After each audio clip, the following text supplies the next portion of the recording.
बिस्मिल्लाहिर्रहमानिर्रहीम। अज़ाब कब्र। हर जानदार को मौत का मज़ा चखना है और मरने के बाद हर इंसान को इसके अमलों की जज़ा या सज़ा मिलेगी। इसके दो दर्जे हैं, एक मरने के बाद से क़यामत तक, इसको आलम बरज़ख कहते हैं, और दूसरा दर्जा क़यामत से लेकर अबदुल अबाद तक है, इसको हशर व नशर कहते हैं। इसमें पूरी जज़ा व सज़ा होगी। सब कुफ़ार और बाज़ गुनहगार मोमिनों को भी गज़ाब कब्र होगा। बाज़ गुनहगार मोमिनों से कब्र का गज़ाब भी माफ़ हो जाता है, या वो गुनाह के मुताबिक गज़ाब पाकर निजात पा जाते हैं। सालिह मोमिन मर्द व औरत कब्र में ऐश व आराम से रहते हैं। वारिसों और दीगर मुसलमानों की खैरात करने, कुरान मजीद व नवाफिल वगैरह पढ़ने और इसका इसाले सवाब व दुआ करने से भी मैयत के गज़ाब कब्र में तख़फ़ीफ़ हो जाती है, मगर काफिर को मरने के बाद कोई खैरात या दुआ वगैरह नफ़ा नहीं देती, ख्वाह कोई मोमिन ही ऐसा करे। इस तरह अगर कोई काफिर किसी काफिर या मोमिन मुर्दे के लिए दुआ करे या सदका दे तो हरगिज़ इसको नफ़ा ना देगा। सवाब पहुँचाने के लिए किसी ख़ास चीज़ या किसी ख़ास वक़्त या ख़ास तरीक़े की पाबंदी शरा शरीफ में नहीं है। ऐसी पाबंदी से बचना चाहिए, बल्कि जिस वक़्त जो कुछ मुयस्सर हो वो माली या बदनी सवाब का काम अदा करके इसका सवाब बख्श दिया जाए। इसाले सवाब का काम रस्म की पाबंदी, दिखावे और नाम व शोहरत के लिए ना करे, और बिला ज़रूरत उधार और कर्ज लेकर रस्म की पाबंदी करना और भी गुनाह है। किसी ऐसी मुसलहत से वक़्त वगैरह की पाबंदी की जाए जो शरअन जायज़ हो और इसको शरअ की तरफ से लाजमी ना समझा जाए तो कोई हरज नहीं है, मगर आजकल जाहिलों की रस्मी पाबंदी के खौफ से बचना ज़रूरी है, वरना वो दलील बनाएंगे। कब्र में मुर्दे से सवाल व जवाब की तफसील ये है कि जब मुर्दे को उसके ख्वाहिश व अकारिब कब्र में रख कर वापस जाते हैं तो वो उनकी जूतियों की आवाज़ सुनता है। इस वक़्त उसके पास दो फरिश्ते आते हैं, एक को मुनकर और दूसरे को नकीर कहते हैं, जो इसको बिठाकर पूछते हैं, मन रब्बो का, तेरा रब कौन है? मोमिन बंदा जवाब देता है, रब्बी अल्लाह, यानी मेरा रब अल्लाह ताला है। मन नबियों का, तेरा नबी कौन है? मोमिन बंदा जवाब देता है, नबी मोहम्मद, मेरे नबी मोहम्मद सल्लल्लाहु अलैहि वसल्लम है।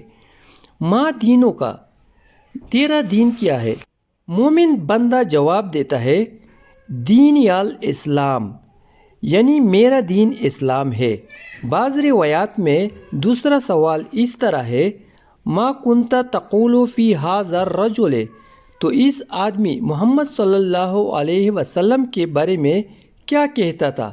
मोमिन बंदा जवाब देता है, हुआ रसूलुल्लाह सल्लल्लाहु अलैहि वसल्लम, वो अल्लाह के रसूल सल्लल्लाहु अलैहि वसल्लम हैं।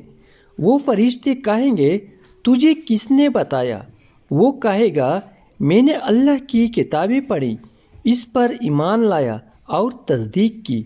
बस इसके लिए कब्र में जन्नत की तरफ एक दरवाज़ा खोल दिया जाएगा, जिससे जन्नत की ठंडी ठंडी हवा और खुशबू इसके पास आती रहेगी, और इसकी कब्र कुशादा और नूरानी कर दी जाएगी। अगर वो बंदा काफिर या मुनाफिक होता है तो सवालों के जवाब में कहता है, हा ला अदरी, अफसोस मैं कुछ नहीं जानता। वो फरिश्ते इसको लोहे के गुर्जों यानी हथौड़ों से ऐसे मारते हैं कि सिवाय जिन व इंस के तमाम मखलूक इसकी चीखें सुनती है, और कब्र उसको इस कदर दबाती है कि उसकी पसलियाँ इधर की उधर और उधर की इधर निकल जाती हैं।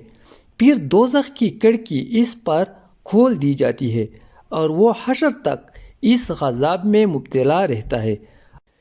अलबत्ता बाज़ मोमिनों को बक़द्रे गुनाह गज़ाब पूरा होकर इससे पहले भी इस गज़ाब से रिहाई हो जाती है, और कभी महज अल्लाह पाक के फ़ज़ल व करम से اور کبھی دنیا کے لوگوں کی دعا اور صدقہ و خیرات وغیرہ کے ایصال ثواب سے بھی عذاب سے رہائی حاصل ہو جاتی ہے۔ جمعہ کے روز کی برکت سے بھی ہر گنہگار مومن کو اس روز عذاب سے رہائی ہو جاتی ہے۔ ضغطہ قبر یعنی قبر کی تنگی و گھبراہٹ نیک بندوں کو بھی ہوتا ہے، جو کسی گناہ کے سبب یا کسی نعمت کا شکر ادا نہ کرنے کے سبب ذرا سی دیر کے لیے ہوتا ہے، پھر اسی وقت دور ہو جاتا ہے۔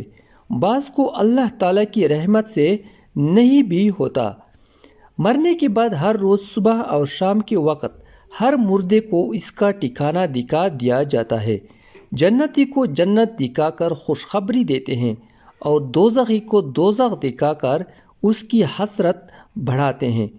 جو لوگ قبر میں دفن نہیں کیے جاتے بلکہ جلا دیے جاتے ہیں یا پانی میں ڈوب کر مر جاتے ہیں یا جانور کھا جاتے ہیں وغیرہ، ان کو بھی عذاب قبر ہوتا ہے۔ قبر سے مراد وہ گڑھا نہیں جو زمین کھود کر میت کو اس میں دفن کیا جاتا ہے، بلکہ وہ مقام ہے جہاں مرنے کے بعد برزخ میں روح کو رکھا جاتا ہے۔ نیکوں کی روح کے مقام کو عالم بالا یعنی علیین کہتے ہیں، اور بروں کے مقام کو عالم پست یعنی سجین کہتے ہیں، اور وہ عذاب سانپ، بچھو، لوہے کی سلاخیں وغیرہ سے جیسی اس عالم کے مناسب ہوں روح کو دیا جاتا ہے، اور جس کے ساتھ روح کا ایک ادنا سا تعلق باقی رہنے کی وجہ سے زمینی گڑھے کو بھی قبر کہہ دیتے ہیں، اور بعض اوقات اس قبر میں رکھے ہوئے جسم پر بھی اس عذاب و ثواب کے اثرات مرتب ہو کر اہل دنیا کی عبرت کے لیے ظاہر ہوتے رہتے ہیں۔ علماء نے مسلمان کے گناہ معاف ہونے کے 10 سبب لکھے ہیں۔ نمبر 1 توبہ، نمبر 2 استغفار، نمبر 3 نیک اعمال، نمبر 4 دنیا میں کسی بلا میں گرفتار ہونا، نمبر 5 ضغطہ قبر، نمبر 6 مسلمانوں کی دعا کی برکت، نمبر 7 مسلمانوں کا صدقہ جو اس کی طرف سے دے، نمبر 8 قیامت کی سختی، نمبر 9 نبی صلی اللہ علیہ وسلم کی شفاعت، نمبر 10 محض رحمت الہی۔ جو لوگ قبر کے عذاب اور منکر نکیر کے سوال و جواب سے محفوظ رہیں گے یہ ہیں غازی یا شہید۔ نمبر 2 جمعہ کی رات یا جمعہ کے دن مرنے والا۔ تناسخ اواگان مسلمانوں کے عقیدے کے بالکل خلاف ہے۔ یہ ہندو اور بعض کافر فلسفیوں کا عقیدہ ہے جو غلط ہے۔ انبیاء علیہ السلام اس دنیا سے پردہ فرمانے کے بعد اپنی قبروں میں اپنے اجسام کے ساتھ زندہ ہیں، اور اس زندگی کی کیفیت اللہ تعالیٰ ہی بہتر جانتا ہے۔ شہداء بھی زندہ ہے، لیکن انبیاء علیہ السلام کی زندگی سب سے قوی تر ہے۔ صدیقین و دیگر اولیاء اللہ و حفاظ بھی زندہ ہیں۔ اولیاء اللہ اور شہداء کی روحیں سبز پرندوں کے جسم میں داخل ہو کر دی جاتی ہے، وہ بہشت میں پھرتی اور اس کی نہروں کا پانی پیتی ہیں۔ ان کی ارواح کو اجازت ہوتی ہے کہ جہاں چاہیں پھرے۔ کاملین کی ارواح کبھی کبھی اللہ تعالیٰ کی اجازت سے اس جسمانی دنیا میں ظاہر ہو کر تصرف بھی کرتی ہیں اور اپنے دوستوں کی مدد کرتی ہے اور دشمنوں کو سزا دیتی ہے۔